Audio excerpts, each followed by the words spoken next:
siyaphela sineza ngokuhlala sivakashela ubani wakwabani kuphi futhi wenza nawo selezifiki senzathi Umbuliswa nguDuyithi wakwaMpomo isibongo endaweni yaseCholocho eZimbabwe ngokudabuka. Ngohlala khona ngithi nje ukusuchaza ekutheni insizwa lapha eCholocho eZimbabwe uhlala kuthina Njengabantu ngihlala ngaseThembisa endaweni yaseNyoni section. uDuyithi mfowethu ungena nini endimeni yomculo wesintu kanti kungani ekhetheke ukungena endimeni yomculo wesintu ikakhulukazi ngiyazi ngapha eZimbabwe khona aMandebele khona aMashona kodwa wakhetha-ke ushawa umculo kaMaskandi uzani uDuyithi uqale umculo ngo-2010 wakhetha umculo wesintu ngoba ayibona ukuthi esiNdebeleni iso isintu sethu esisenzayo nathi singamaNdebele abamzilikazi.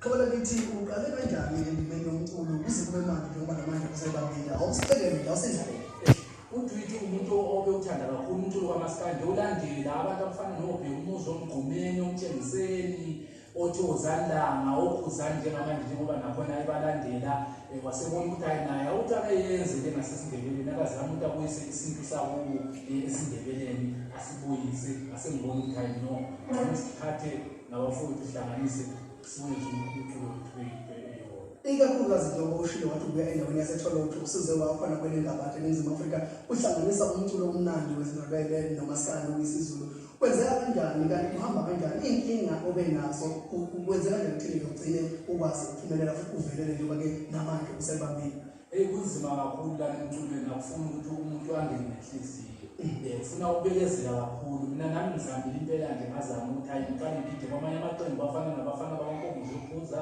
agida khona asengifinyelela-ke nami ukuthi ngikwazi ukugibela idlakade njengoba manje ngigibela idlakade ngele-6 leli esikhuluma ngalo njengamanje. Kuhamba kanjani nje kubona umculo wonkana siselokuqalile okay hayi khona kimi ngathi uhamba kahle nginamalanga uhamba kahle kakhulu bayawuthenga abantu bakithi umculo wakithi ngoba nabo basisisa lesi sinto esisikhulumayo.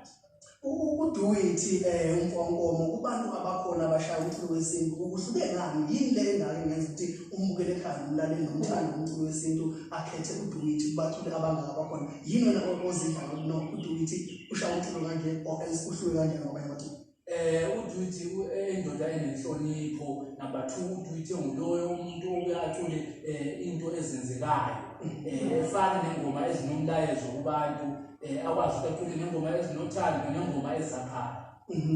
Ikakhulukazi kukhona lokho isimo esike sabhekana naso ikakhulukazi sengabeme baseNingizimu Afrika lokhu kucwasana ngokuhlanga kodwa ukuba sebantwini wena ngokwakho ungathi nje ukukhuza leso simo esifana naleso nokugqugquzela nje abantu abayiyekele futhi abakwazi ukuphilisana.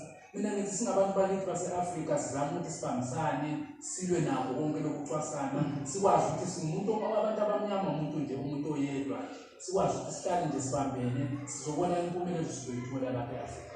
Thola ngithi uma kunokuthi kunabantu abafisa ukuthuthukisa umculo kaDuyithi noma-ke ukuveza imbono ngomculo utholakala kanjani ey'nkundleni zokuxhumana noma-ke la kuma-cellphone noma ku-WhatsApp ku-Instagram utholakala kanjani? uDuyithi atholakala ungasearch uFacebook ufika ukuthi uDuyithi Nkomo uzomthola umuntu abafana bakamzilikazi noma la ku-WhatsApp ungakwazi ukuthi ngithole angazi noma ngashiya inamba yami ithi 0786 860715 phinda futhi 0786 860715. Ukukhuthaza abantu mfowethu abathanda umculo kaDuyithi nabalandeli bomculo kaDuyithi nabalandeli bomculo wonke eNingizimu Afrika ongathini bathiwa ngiyanikeza nabo abantu bagcwele istadium njengomholi ungathini? Hayi ngathi abantu bangajabula kakhulu ngoba nasi stage impela sinokudlala abantu bejabule mina lethemba nawe uyakhumbula sake safika sakwenza le nasebhizi khona nathi khona impela nje sinokukwenza abantu bejabule lokujabula umculo so kubuza nje abantu bahambe bayothenga umculo ey'tolo endleleni efanele hayi abantu uthenga umculo esitradini indaba yomkhopho abantu beyiyeke imkhopho ulala abantu ngoba awusizi ukuthi kusasa uhlangane nami nje ngokuthi lo ngihamba ngenyawo ekumele ukwazi ukuthi ngithenga phandle estradini. Uthe isindleko okugcina isihloko sasithini isithi lami lokugcina esikhiphe manje njengoba besilontsha kunomgcibelo nalo odlule ithi qaphela nengoma esiwu-13 maphakathi. Umungamnikeza nje i-second likhuluma ngani? Leli sithi likhuluma ngento eziningi ehlukile lapha kunothando libuye liyakhe libe lixwayisa abanye abantu ukuthi njengayo nale ngoma ethi qaphela ngiyaqwayisa abantu abafowethu lapha utani nobafowethu lapha naqaphela lapha kunesimo esikanje. Sibonga kakhulu ethembeke uzivakashile la ohlelweni Hhayi ukubonga mina ngumfokankomo phansi eTholotsho. Ngiyabonga kakhulu bakwethu. Umntwana ekhaya bengihlekile insizwa ibuye lapha-ke kusifunde endaweni yaseZimbabwe eTholotsho. Isho umlungu ngendlela esimanga umfokankomo kodwa ukuthi masileseke-ke iqhawe lakithi bakwethu sibumbane singama-Afrika ngoba uma ngabe-ke singakwenzi lokho kuyobulawa yethu lelizwe. Uhlelo izigi ezomzansi songakhuluma ekhaya. Nathi